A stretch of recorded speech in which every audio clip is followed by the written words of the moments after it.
Hello, welcome back to another math algebra training video. Today we're going to be carrying on from integers, where we are adding and subtracting them. Now you may come across different kinds of sums where you are having to add or subtract a particular type of integer. For example, if we said it's just minus 3 and plus 1. If we look at the number line concept, we can see that if we have minus 3 and we add 1, and remember when we add, we move to the right of the number line.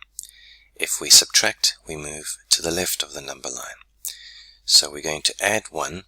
It's going to be a jump from here to here, and that means that we are going to have minus 2 as the answer.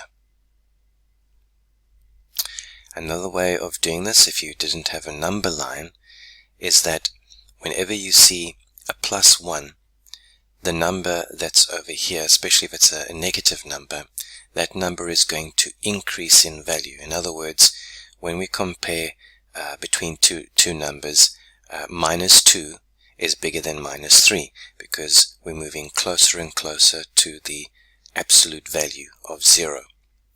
So when we add, we're going to move in that direction, and when we subtract, we move in that direction on the number line. So we already know when we move to the left, these numbers are going to increase in value, and when we move to the right, the numbers are going to decrease up until 0, and then we're going to move into positive numbers where they start to increase again. Alright, takes some getting used to, but you'll eventually realize that when you have a plus here, it's going to make this number move to the right of the number line, imaginary number line.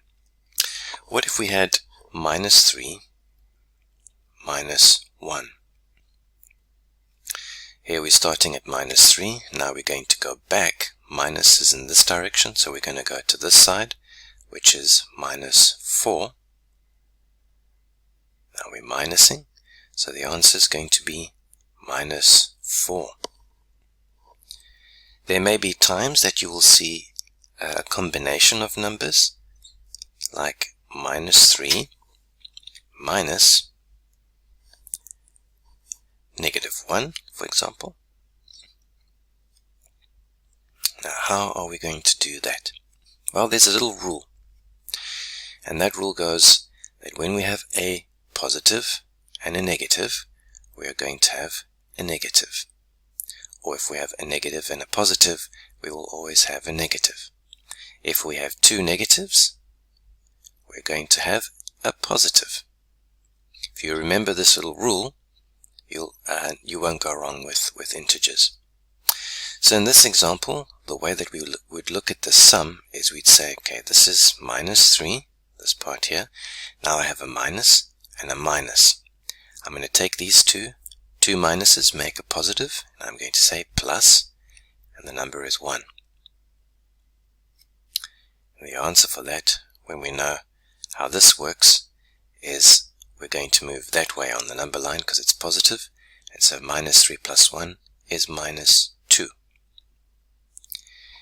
If we had a different example of minus 3 plus minus 1, we've got the value here of minus 3, and we write it down. What does our little rule say? When we have a positive and a minus and a negative, we get a negative. So we're going to take this, and it's going to become a negative. And we put the number in there, 1. And we know that when we have a negative number and we minus on that, we're going to go to the left of the number line. And so therefore this is going to be minus 4. So that's just a simple rule.